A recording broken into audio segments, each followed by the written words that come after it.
Following Wednesday's briefing by eThekwini Mayor Mxolisi Kaunda, where he claimed that services were starting to normalize amidst a standoff between the South African Municipal Workers Union and the city, we hit the ground running to see just how true this is. Despite assurances by city officials, residents are still not getting services. Newzroom Afrika's Nobuhle Modise speaks to affected residents.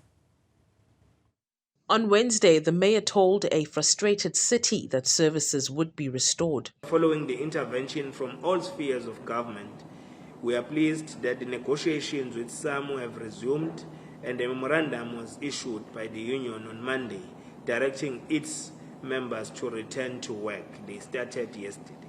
As of yesterday, we have started to see the majority of employees returning to work, particularly at the engineering, electricity, and water and sanitation units.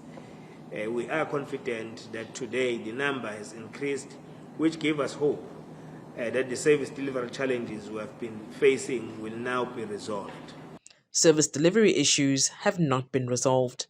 eThekwini residents who have gone for days without power have had no choice but to dispose of their food.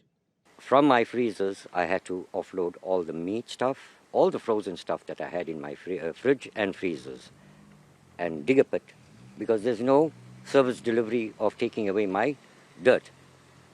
So I'm not going to leave it on the roadside. I've dug a pit in my yard, and I've buried over 4,000 rands worth of my fridge and freezer stuff. Residents of the small seaside town Newroom say Mayor Mxolisi Kaunda has done nothing but peddle fake news to frustrated community members. It is absolutely appalling not to get service delivery. So one of the 4 days that we didn't have lights, we didn't have water as well.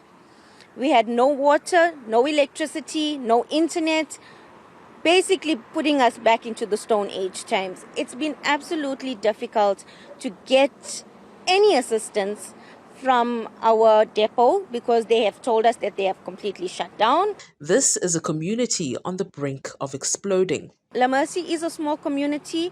We do not block roads and act barbaric. We have been patient, and I think the patience is now running out.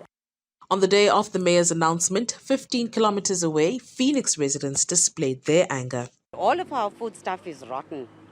Now we are living in an average community.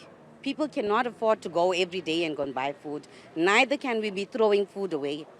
So it's just a waste.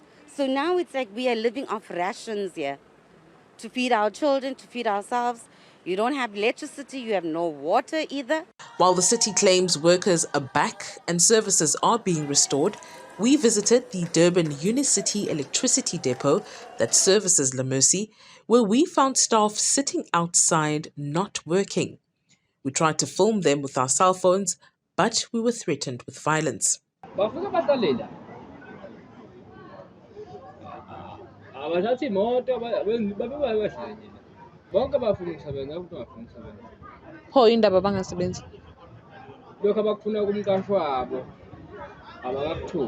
Scenes like these are far from over as negotiations between SAMU and the city continue. The reality of many eThekwini residents, whether they live below or above the breadline, is the same. Their fate lies at the hands of workers affiliated to SAMU, who they say are holding them to ransom. For Newzroom Afrika on Channel 405, I'm Nobuhle in Durban.